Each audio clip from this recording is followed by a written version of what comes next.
can.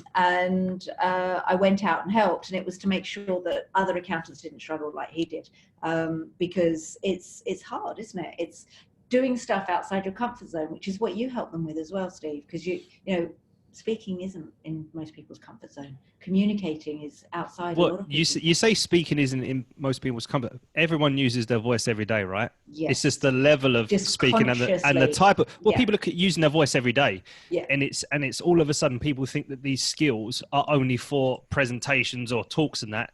Yeah. No, when you and I and the person watching this is the delivery mechanism for the message, there's a whole sphere of skills that we can improve on, but just most people don't. Yeah, that's true. Very, very true. So that kind of, I suppose, leads us nicely into you doing the training. Yeah. During the session, I'm going to mute myself. I'm not going to get involved. I'm going to let you do the training. You are the expert on this one. Yeah. I would love for you during the training, you're going to say a little bit about who you do and why you do what you do, which is fantastic. Yeah. What do you think, because I know people are going to log in live, what do you think is going to be one of the key takeaways they're going to get and why they should hang around for half an hour? Okay, point number 3 that I'm going to share in the training is the biggest and most important game-changing tool that you and I can use to consistently impact and influence other human beings. Okay. That's point number 3. And that comes towards the end. So for that reason, it's only half an hour, right? Yep, absolutely. It's an absolute banger. Okay, awesome. So make sure everybody hangs around. So if you've just tuned in, we're going to be sharing some really impactful information. Steve's going to be sharing some impactful information. Make sure you hang around to the end because point number 3 is going to really help us, which is fab. Thank you very much. I am going to salute and turn myself off, turn off the microphone and also the video. Cool. And I'm going to hand over to you, sweetheart. Enjoy. Awesome. Thanks ever so much.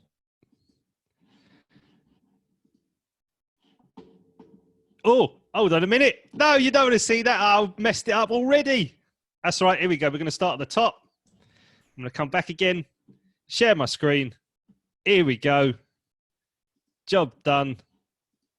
There we go. So here, I'm going to share with you today the 3 little known ways to increase your confidence, your impact, and your influence every time you speak. That is possible. Now, oh, look at that. There we go.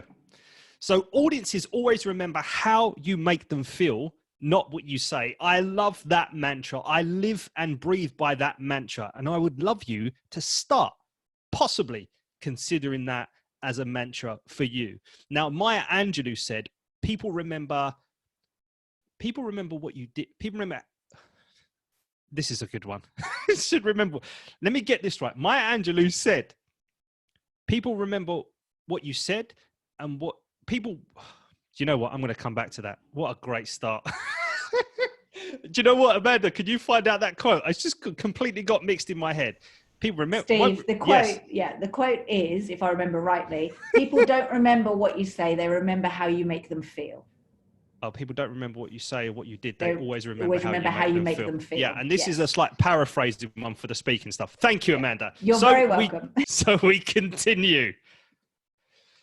I have previously been a comedy actor for over a decade. I've been doing the coaching now for over 12 years. I'm going to dive back into a bit of the comedy acting now. So I graduated from drama school in 2003 and treaded the boards, doing a lot of live stuff, doing Shakespeare around Austria with a 4-man team, and like performed in venues of like 50, really small pub venue to venues that hold 3,000 people. And in that venue, there was 1,000 people in the audience.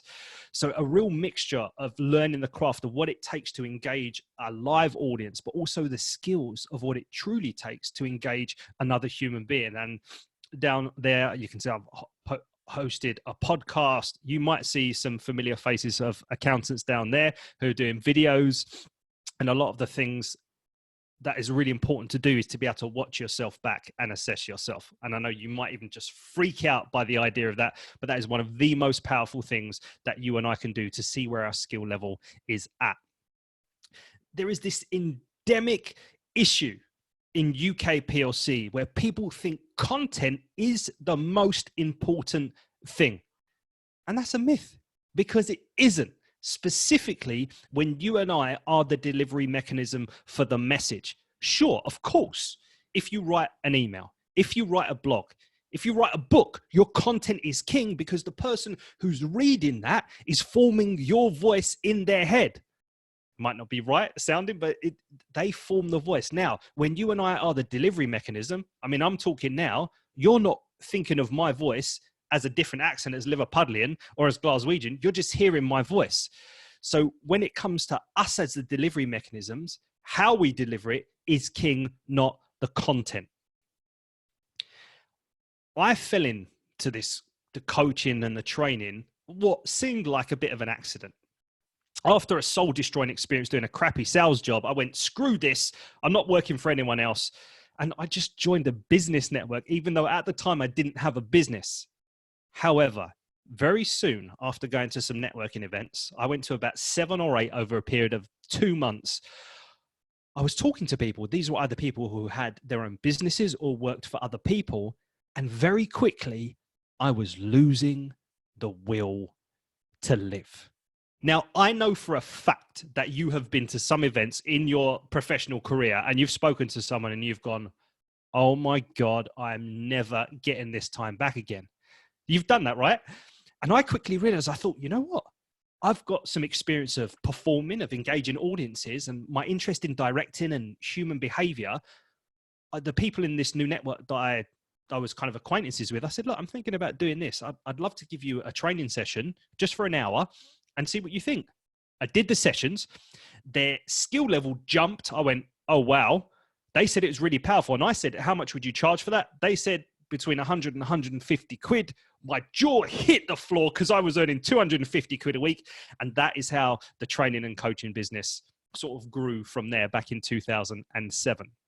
But the big challenge that I saw, and I now discovered that this was a disease sweeping the business world, like as a whole, not just at events, in companies, in business owners, in accountants, like everywhere. And it's this vomiticus contentinatum, puking content. Now, the question is, I would love you to ask yourself this. Are you afflicted by vomiticus contentinatum? And if you're thinking now and you're going, am I? I don't know. If you don't know, I'd be a little bit worried because there is a chance that you may have vomiticus contentinatum. The challenge with that one, the biggest challenge is it leaves your audience. Now, I'm going to refer to your clients, potential clients, people you speak to as your audience, because considering them as your audience will enable you to care about them much more. Because when it's an audience, there's a performance there. It's not about being anyone else but you, but there is considering it as a level of performance. Like now, this for me is a performance because you're watching. You're a human being. You're my audience. So I want to engage you. Now, when you have vomiticus contentinatum, this is what can happen to your audience. Yeah. It's not good, is it? Now, do you know if you leave your audience feeling like this? I mean, the telltale sign is they're going to kip, right? They're having a sleep. But do you actually consciously know how you leave the one person you talk to or the many people you talk to when you speak? Do you know? I don't know. That's for you to answer. This is where you have to question yourself. This is where I'm challenging you to question how you leave your audience feeling. Right, let's get stuck into it. The typical mistakes professional advisors make when speaking anywhere, anytime, any place. Number 1, too focused on the bloody content. It's a real issue culturally within UK PLC, within business, to focus so much on the content, that very little about how people deliver is focused. And actually, you know, when it comes to a video or a live presentation or a talk or a seminar, if you're sitting in the audience, what do you want to happen straight off the bat? What do you want? You want to be engaged, right? You want to be entertained. You want to go on the jet, like you want to be engaged. Ultimately, you're not sitting there thinking, oh, I wonder how many hours they focused on their content for. Because if you think about this, if they don't engage you in the first few minutes, you switch off. They could have the most important message in the world, But if they don't engage you, you're gone. Same with videos. Very easy with videos. So that's number one. Number two, complete lack of self-awareness. And it's not anyone's fault. It's not your fault. It's just you might never have considered this. Like for me, if you want to improve your speaking skills, you have to be aware of your current speaking skill level. And the way to do that is to film yourself and watch it back. Now, you're possibly going, I don't want to do that.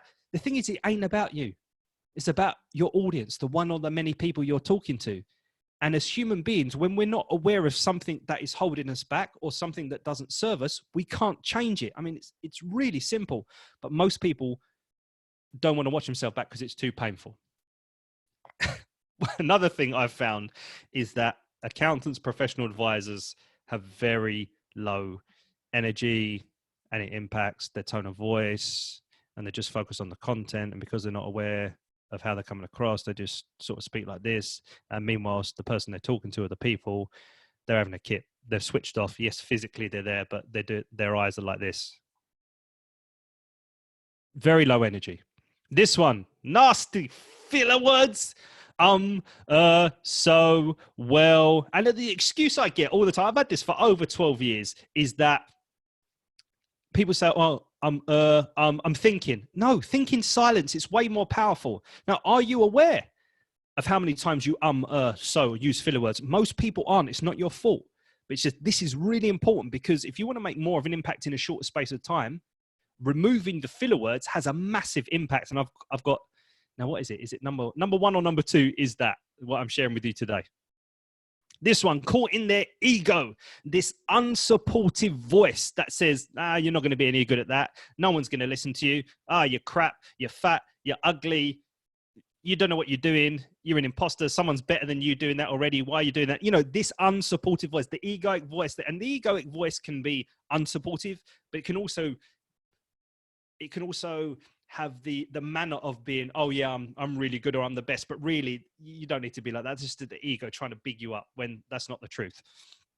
So the ego is a poisonous place to be, because it keeps you small. It keeps you from doing things. You will never expand if you listen to that unsupportive voice. It's really poisonous. So one of the things, if the only thing that you do from watching this now is to actually question that unsupportive voice.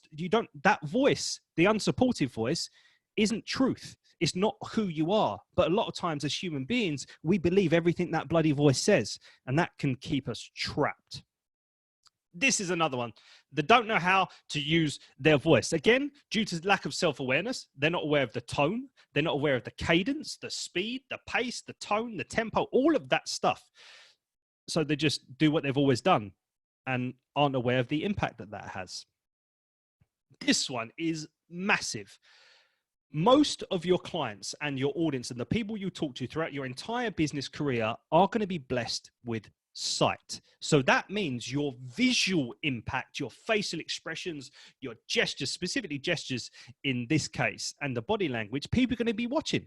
Now, if you're talking about something and you're doing the same gesture over and over and over again, you're going to lose a massive amount of clarity, because you've been blessed with these. You might as well use them. For example, if you're talking about, or if I'm talking about, a couple of weeks ago, I was in Barcelona working with a global client of mine, massive company. I mean, they are huge. All you're doing is looking at that. You're going, well, Steve, your concept of big and small is a bit off. Where if I said to you a couple of weeks ago, I was in Barcelona working with a global client of mine, it makes sense. You're still with me. You're not questioning anything. Your focus is not taken off looking at the gesture. That's why the visual impact is super important as well. This is a big one. No emotional connection. And that's because of a lack of energy, lack of awareness. And I understand that accountants, professional advisors, a lot of times you're in the logical part. You're in your head, working stuff out, analyzing. And that's great, because that's what you do. The thing is, the majority of people you talk to, they're not like that. They feel stuff a lot more, or express emotion a lot more. And that's how we influence and connect with people on an emotional level, not just from the logical brain. So this is a real issue. And actually, tip 3 that I'm going to share with you is the antidote to that. Okay, so number 1, the mindset shift that takes all of the pressure off of you and increases your confidence. And it comes back to this. being caught in their ego, you being caught in your ego and listening to that unsupportive voice.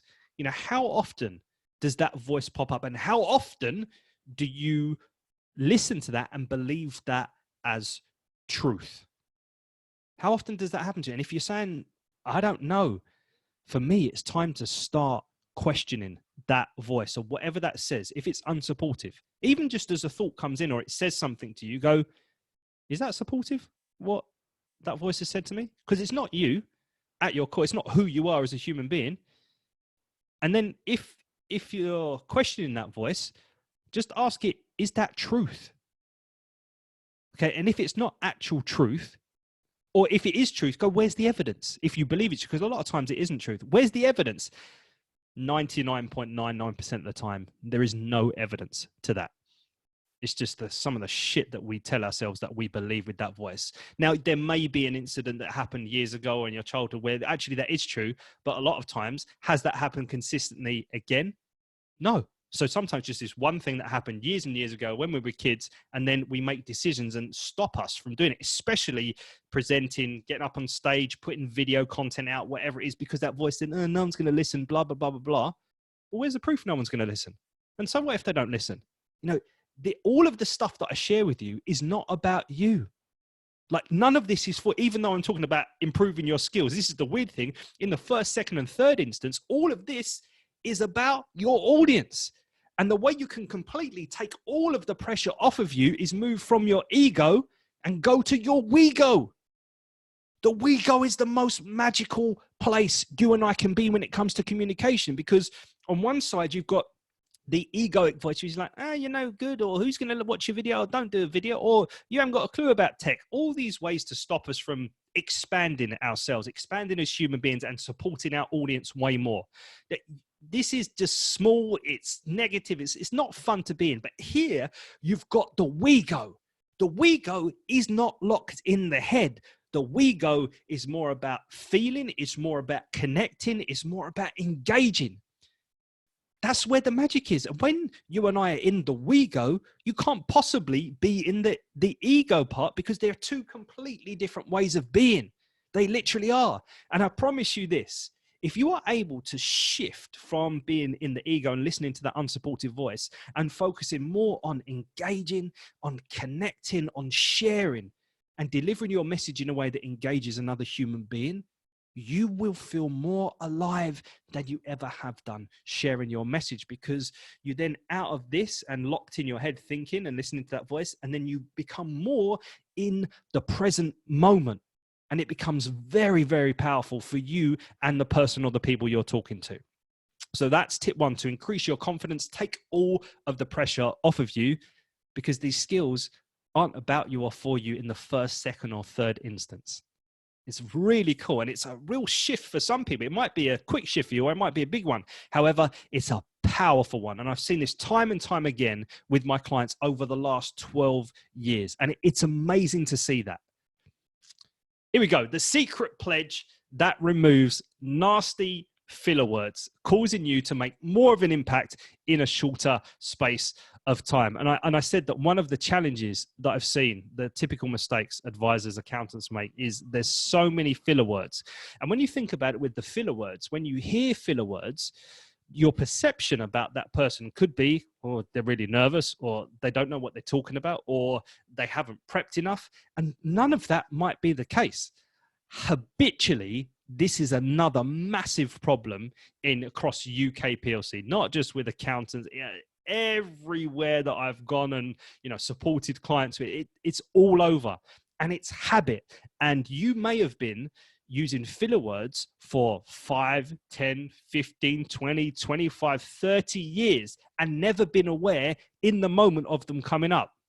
And when I work with clients, either in a group setting or one-to-one, I literally, as soon as I hear it, I'm like, did you hear the Did you hear the so? Did you hear this? Did you hear? So it's like this massive pattern interrupt coming in because they haven't been aware, and you might not be aware.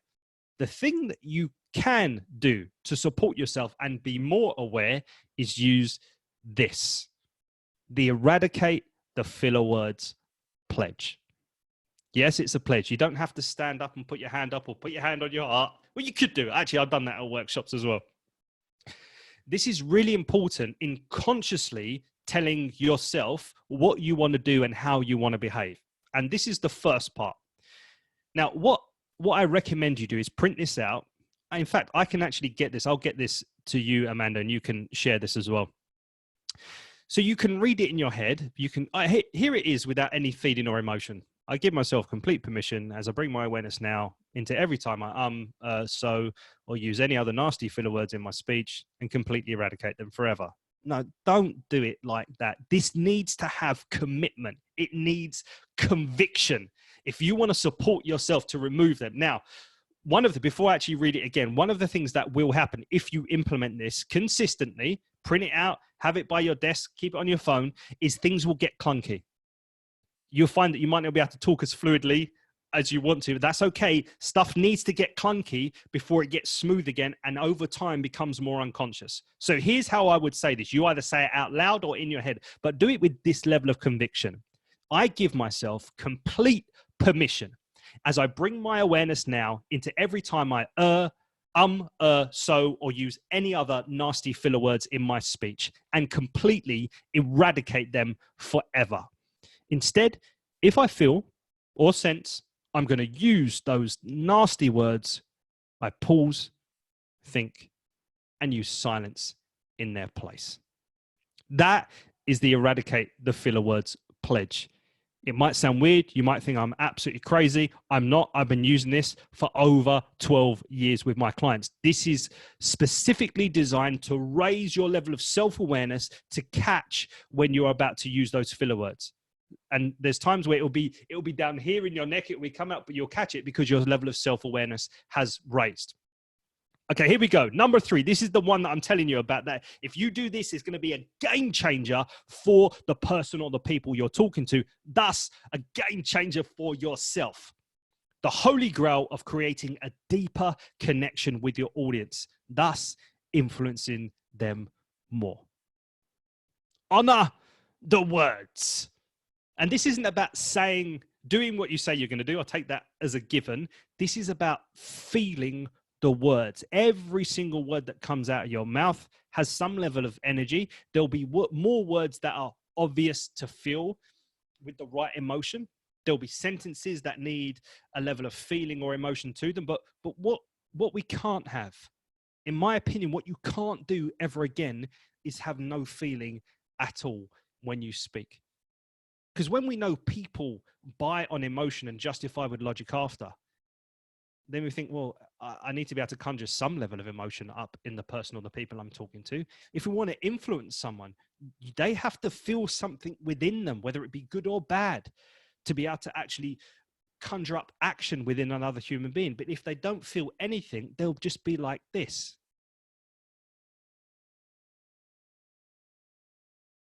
Yeah. We can't have that. And to explain this, the onomatopoeic words that sound like they actually are. Have you heard that before? Like boom or meow. You know, words that sound like they actually are. To understand how to honor the words, this is another kind of left field explanation for it. So if we look at these words on the screen here, if you look at happiness, fired up, serene, or frustrated, confused, tired, or bored. Okay. So I said them all in the same way, but if you honor the words, now you've got the honoring of the word scale, right? Here, you feel it a lot. And here, you feel it a little bit. But no matter what, you always feel what you say. A little bit or a lot or anywhere in between on the honoring of the word scale. So for example, if we talk about happiness, if I said to you, I'm really happy, you're like, are you, mate? If I said to you, oh, I'm really happy, or I'm really happy, that happiness, honor the word happiness. This is what happiness is all about. Or if I said to you, I am fired up, or if I said to you, I'm fired up about that. No, which one do you believe? And this is the thing, if you don't honor the words and you don't feel them, the level of conviction and belief that the people you're talking to will have will massively diminish, or there'll be no belief. If I said to you, this webinar, this training is the most serene I've ever done. Serene, you feel that, right? oh, I am in awe about the result at the weekend where West Ham beat Chelsea. Oh my God, that's real awe. If I said to you, I'm so frustrated, or if I said to you, I'm so frustrated. That's confusing. I'm really confused by that. Or if I said to you, yeah, I'm so confused by that. Which one is more believable? If I said to you, oh, wow, I'm really tired of doing this training. Or if I said to you, I'm so tired doing this training. Well, obviously the second one is, that's happy and that's upbeat. So that doesn't make any sense unless you're using comedy, and that might work. I'm so bored talking to you right now. That's real boredom. So here's a little basic graph to explain what will happen. The more you honor your words 100% of the time, you will be connected to your client or potential client, or even the people you're talking to all of the time. There will be a level of connection there. You will be able to conjure up emotion within them. It's really that simple. Now, the concept of honoring the words intellectually is very simple, and a lot of people get. However, the implementation of it, that is the more challenging part, because it's not a way that you necessarily have been communicating before in your entire life. As an actor, we have to feel emotion. We learn to do that as well. And it takes time, it takes energy, and it takes a lot of graft and a lot of consistency and a lot of self-awareness over a period of time. The way you will see if you honor the words right now is by filming yourself and watching it back. And it's the most powerful thing I do with my clients, because it's just truth. The camera doesn't lie. It just shows you what is. And then you can see for yourself. You don't let the ego get in the way. And I've got a metric system that I share with my clients. It's 7 points for the foundation and 14 for the advanced one. And you can then assess yourself moving forward. But just as a starting point, at least film yourself and watch it back, or take some footage of you in the environment where you're delivering a talk or a presentation. Okay, so a lot of that stuff may have been new to you, or it might be a reminder, or you may never have considered it one iota, and you may want some support moving forward. So there's a couple of ways that we could potentially work together. The first is launching in the middle of January, and it's the Speaking Revolution online tribe. It's going to be a very low barrier to entry. There's going to be monthly coaching calls, online videos, all of that kind of stuff. The Speaking Revolution's mission is to revolutionize how UK PLC speaks to each other. So I'm taking a load of stuff online because I want to build this out and make a big impact in the UK. But for you, the investment price is going to be very, very small. Or if you think, nah, Steve, I want to work one-to-one now, I need some help. Based upon what you're saying, I'm doing all of those things and I need help now. My website is at the bottom. It's stevetrister.com. Go to the Get Trained page. Now, because I'm launching that in January, my prices for my one-to-one coaching on the Kickstarter programs will be doubling from the 1st of January. So if you're interested, get in touch. Yeah, and that's the website. So let's do the summary. Number one, what you want to do is move from your ego to your we go more consistently, because that's the magical place to be. I will get the Eradicate the Filler words sent out so that can be uploaded wherever Amanda wants to upload it. And please honor the words that you say, not for you, for the person or the people you're talking to. Any questions? Fantastic. Thank you so much, Steve. That's really interesting. Can we go back to the slide before? Is that possible? Yeah. Awesome. Thank you very much. I think that there's some really key things that you have covered today. And what I love is actually, number one, most importantly, the ego to we go, because I have lots of people say to me, I haven't got confidence with even getting on to video, or I don't want to stand up. I just don't feel like I can do it. And I always say to them, it's not about you. You have a gift that you have to share, and you are being really selfish if you don't do video and if you don't stand up on stage. Yeah. Because we all have these unique abilities, and if we keep them inside, then we're not making an impact on the world. Yeah, for sure. So definitely that's my favorite one. I think that's brilliant. Thank you so much for sharing that. You're welcome. What do you think for those who are literally just starting on their marketing journey? They've got many options. They can do content marketing where it's written. They can do audio. They can do video. They can go speaking and stand on stage. Yeah. Like, point one, what would you say would be the first thing that people should do when using their voice? Should it be video, audio, standing on stage, running webinars? What do you think is the best first step for them? For me nowadays with the tech, the easiest thing for people to do is a video. Yep. Okay. Because then you can take the audio off of that. Yep. Then you can get it transcribed. Yep. And you've got your blog, right? So that you cover 3 bases straight away. Yeah. I understand that the public speaking thing can be way more scary because you're with a live audience. So I'm thinking, if you say, what's the easiest thing to do is to literally pick up your phone and record a video. Yep. That would be my advice. Okay, now you have something flashy in the background, you've got a really nice speaker, and you've got lovely headphones. Do people need to invest in this to start with, or can they do, what do they use? Do they use their phone? Do they use their computer? Do they absolutely. thousands of pounds? What do they do? The most important thing, because again, the ego will come in and go, oh, you don't have this, you don't have the mic, you don't have this, and then people go, oh, fuck it, I'm not going to do it. No. Literally, just pick your phone up and make sure you look down the lid, because one of my biggest pet peeve that we see with people doing video is that they hold the camera up and they're looking down, or they're looking to the side, or that's what it looks like to us, and they're looking at themselves. Yeah. And then for me, you lose connection. So look down the pinhole, where is the lens, and just get used to doing that. Hit and record and just talking some content to the lens. And actually, it's not the lens, it's actually one person, right? Because when that person hits play, it's another human being. Mm-hmm. If they need to imagine it as a client or another person, that's fine. But you don't have to post it.